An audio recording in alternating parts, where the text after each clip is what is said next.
Et voilà la suite de ce chapitre sur la démonstration par récurrence. J'espère que tu es en pleine forme, que tu commences à être de plus en plus à l'aise avec la démonstration par récurrence. C'est parti. Alors ici, on te donne une nouvelle fois une suite définie par récurrence, donc U1 égale 1, UN plus 1 égale 2UN plus 1. Ça c'est une certitude, on te le donne, c'est un fait, on sait que c'est vrai, il n'y a pas de problème. Cette suite elle est définie donc pour n appartient aux antinaturels privés de 0, donc pour n supérieur ou égal à 1. Et ce qu'on te demande, c'est effectivement ici encore, comme dans l'exercice précédent, de trouver une expression explicite pour cette suite UN. Et on te fait une proposition, on te dit, soit la propriété Pn, UN égale 2 puissance n moins 1, quel que soit n appartient aux antinaturels privés de 0.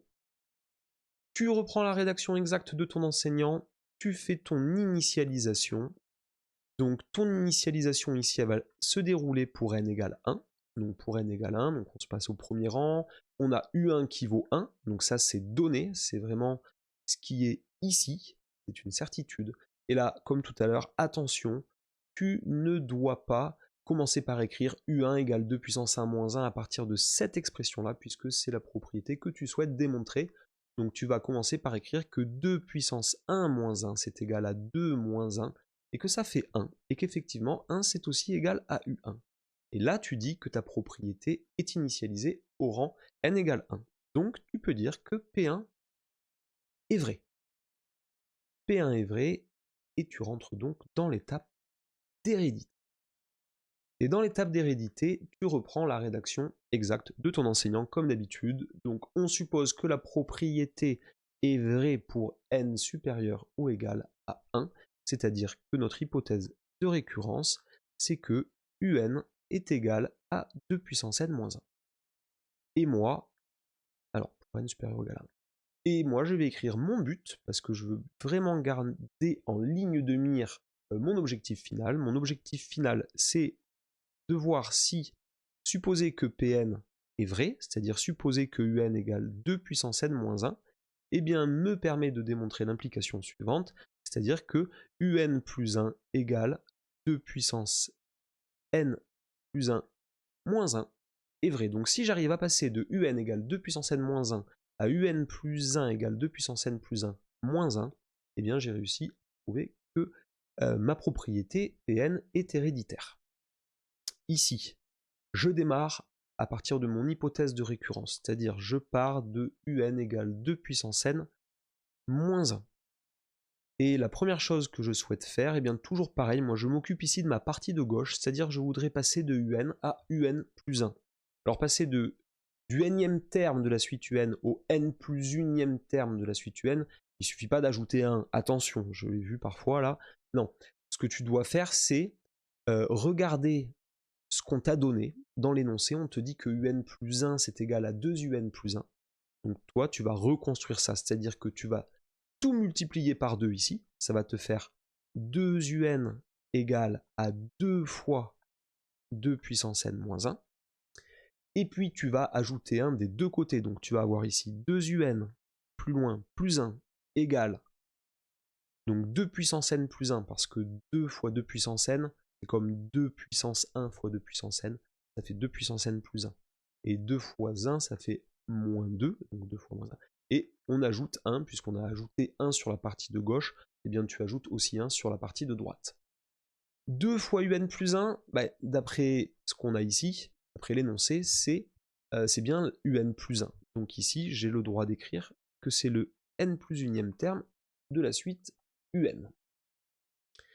Et 2 puissance n plus 1 moins 2 plus 1, eh bien ça fait 2 puissance n plus 1 moins 1. Eh bien c'est super, j'ai atteint mon but en partant de mon hypothèse de récurrence, et j'ai exploité les données de l'énoncé. Je viens de montrer que la propriété est héréditaire.